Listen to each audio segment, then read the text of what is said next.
one and I stand on that. You and me, babe, that's black on black. It is the Karen Hunter Show. We're here. It's Foolishness Friday. Roderick Marrow is here, the black guy who tips. TheBlackGuyWhoTips.com is the podcast.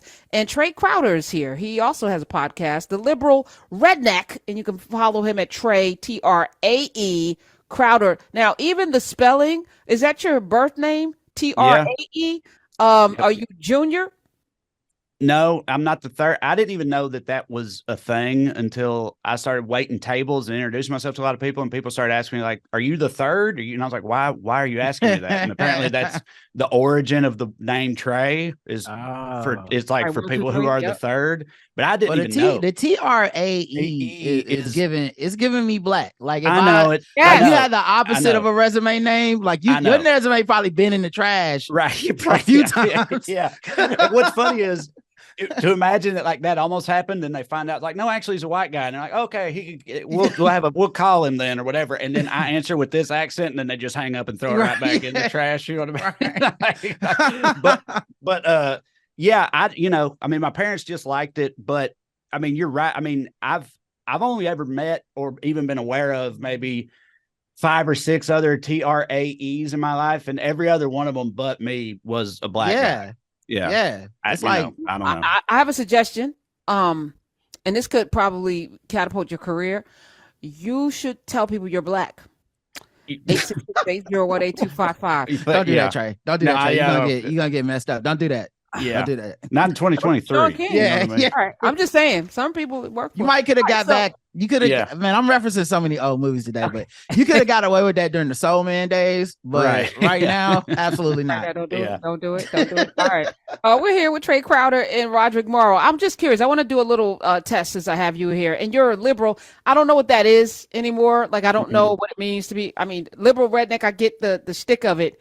But where are we politically? I'm reading so much. Are you optimistic about 2024, Trae?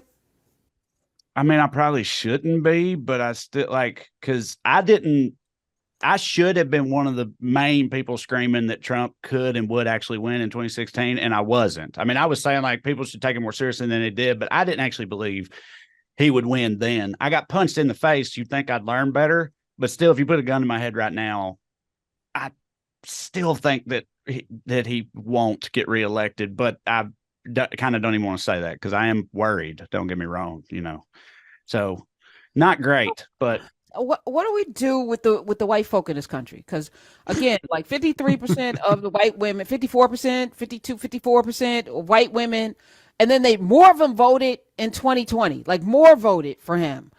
And now we're seeing like polls that saying 20% of black people. I don't believe those polls, but it's the zombie apocalypse. Anything could happen. I would count it.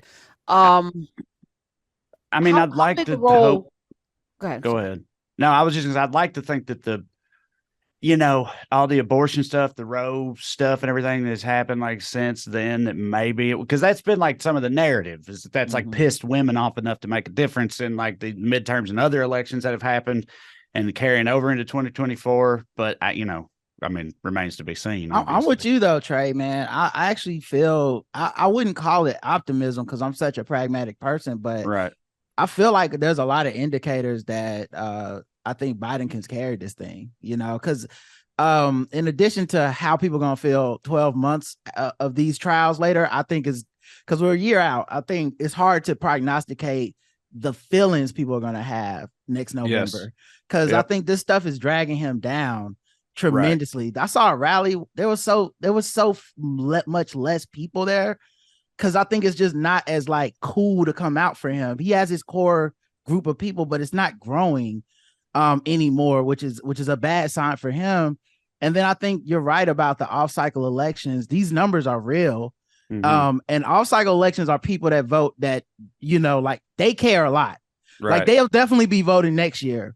But if they voted this year, and people are pissed about abortion, like it had Democrats in every state need to find a way to keep or get that on the ballot somehow coming into the Joe Biden election, because I think people care more about that issue, sadly, than even the president of the United States, who that person is. It's like we need to figure out a way to get our rights back. And yeah, it's interesting that we don't see as many exit polls this time of year, because I would like to see that white woman percentage when an issue like abortion is on the ballot compared to when it's just picked between Trump and Biden, because I think that's the percentage that we should be trying to co-opt off of them. Yeah.